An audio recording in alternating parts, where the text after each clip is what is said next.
Welcome back to the channel. Today we have a very special video. We're testing out another pair of slip-ons. Today we're going to be checking out the Emerica Wino G6 slip-ons. So let's pull these puppies out of the box and see what they look like.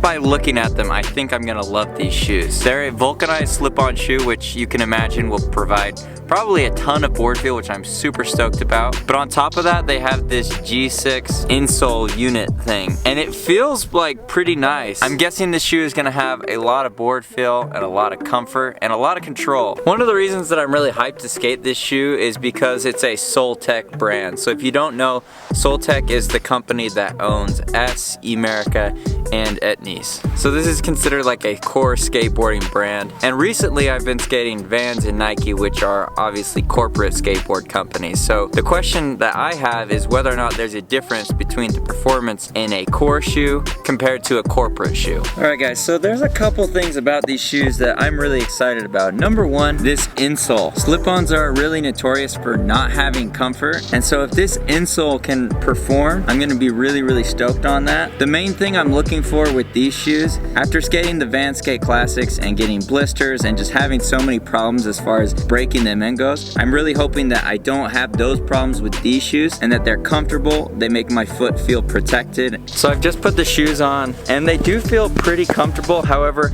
I do feel some hot spots in my feet, specifically on the outside of my foot right here. I can feel this stitching. You can feel it poking into your foot, but my foot is sitting in the heel nicely. It honestly feels kind of roomy, which is nice, but it's a little bit concerning if a slip-on shoe is roomy because you can't cinch it down. So I'm afraid it's gonna expand and then I'm not gonna like it. But one thing I do wanna mention before we start kick flipping is this little rubber wear spot. So they reinforce the rubber in that high wear area where you do your ollies. I'm not sure that's gonna actually come into play today when we're doing kick flips, but I do really like that they put that there. Okay, so I'm not warmed up at all. My knee's feeling kind of funky today, but hopefully it warms up, get straight into the kick flips, and see how the shoes hold up.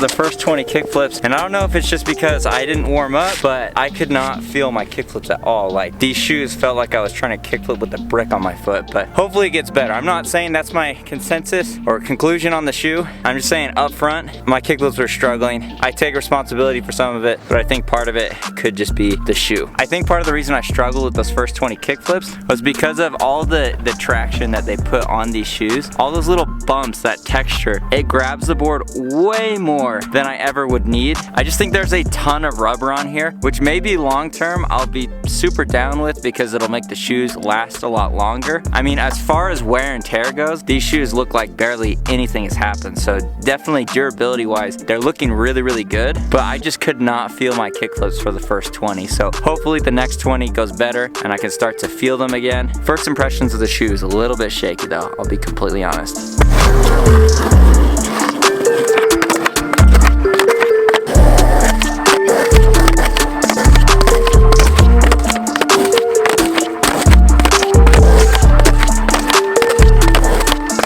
So we made it to 40. The shoes are feeling slightly better. Still, there was a lot of kick flips in there where I just felt like, what is on my feet? And then some kick flips where I was like, yeah, I like what's on my feet. All right, so this is where we're at. 40 kick flips in. Definitely a lot more rubber coming off in the second set of 20, but I think it's mostly because they put all that texture on there. Now it's finally starting to come off, which thank goodness. I think that will make my flick a lot better, not having all this texture. Weird to me that they do that because immediately you're over gripping the board and then it wears off pretty quick and then you're just at a regular shoe. And at least for me, it's like, well, you just made me hate the flick. Anyways, personally, I think they went overboard with the grip on this, but I'm sure there's people out there that like it. So if you like a really, really grippy flick right out of the gate, then these are definitely for you. So still though, after 40 kickflips, I mean, we're doing really good. Definitely a lot more wear than the first 20, but still overall, I mean, there's a lot less wear than there were on like the Nike Shanes, for example. So they're holding up really well, but I don't feel like I have as much control or board feel as I would like to. Let's go ahead and take it to 60. You.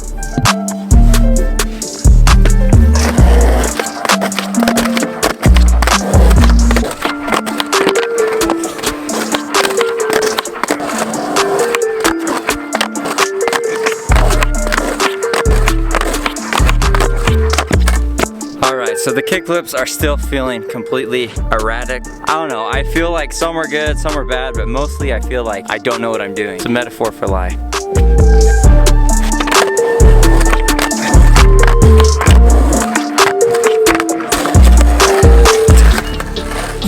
That counts.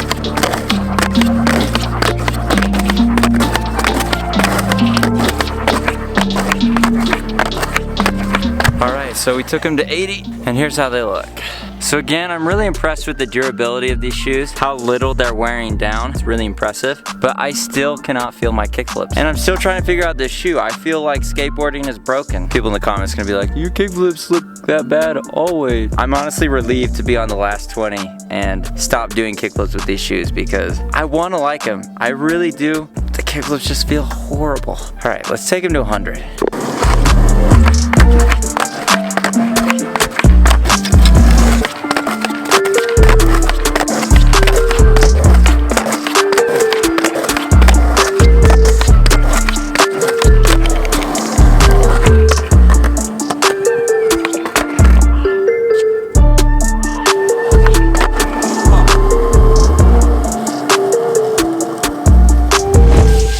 So we took these stupid shoes to 100 kickflips, and it was painful all the way. Not physically painful though, just mentally torturous. Keep in mind, stuff like this can happen when you're switching from one shoe that just doesn't complement another. And so the feel and flick of the shoe are just completely different than the Strays, than the Vans, than the Shanes. So just because I don't like this shoe doesn't mean that you won't like it. And if we learn one thing about it, it's that it's insanely durable. Out of all the shoes that I've done 100 kickflips in, I think this is easily the most durable one that I've tried. So I'm really am impressed with the durability and the comfort. My feet feel great. I took a Primo. That didn't feel good. They're not God's miracle to your feet, but they definitely do feel nice. The flick on this shoe, I hated it. Horrible. Not my cup of tea. But if you like Emericas, I mean, you'll probably like these. And who knows, maybe after a while, after skating them for a second, you know, maybe I'll get used to them and start to really like them.